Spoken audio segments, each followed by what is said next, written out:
Албак Зарылыковичте. Урматтуу төрайым, урматтуу депутаттар.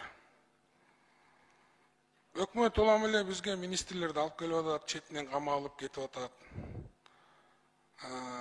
Өз арызын жазып качып кеткендер да бар. Бирок өкмөттүн министрлердин камалып атышы өкмөттүн башында турган адамдардын булар менен коррупционерлер менен чогуу эмес экендигин билдирет. Ниетиңер түз, баары жакшы. Азыркы өкмөткө бара турган министрлердин баары камикадзесиңер. Силердин эки эле жолуңар бар. Таза иштейсиңер, алкыш аласыңар, уланасыңар, же камаласыңар. Силер камалганда силерге өкмөт башчыдагы, өлкө башчыдагы моякта отурган депутаттар да жардам бербейт. Жалгызсыңар. Ошон үчүн таза иштешиңер керек. Силерден ушуну гана суранабыз. Барыңарды тааныйбыз, ишенебиз.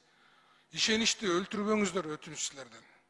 Калган баарын билесиңер. Мына Тилек Кыдырмаев менен чогуу иштедик экөөбүз. Ортодогу ар жакта отурган байкелерди тааныйбыз, агаларды тааныйбыз.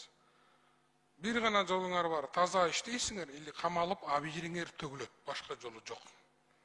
Өлкө үчүн. Улам ишеничти алып келип атасыңар, ишеничти тебелеп атасыңар, сындырып атасыңар. Баарыбыз силер менен чогуу биз да сынып атабыз. Өлкө башчыны, өкмөт башчыны сындырбагыла, элди сындырбагыла шагын, урматтуу министрлер. Силерге акыл үйрөтө албайбыз. Кеңешим ушул, тажрыйба колдонуу үчүн айтып атам. Эгер эртең түз иштеп, таза иштебесеңер, жаныңарда отургандар да, ошол силерди жумушка ал деп сурангандар да биринчи сатат. Эч кимди укпагыла. Өзүңөрдүн таза түз ишиңерди кыла бергиле. Бир депутат суранса, же министр, же тиги суранса, жумушка алып, анан абийириңер төгүлбөсүн. Мен да губернатор, мэр болгон үчүн айтып атам. Бир гана таза иштөө менен утасыңар. Ишиңерге ийгилик, жакшылык болсун, ден соолук болсун.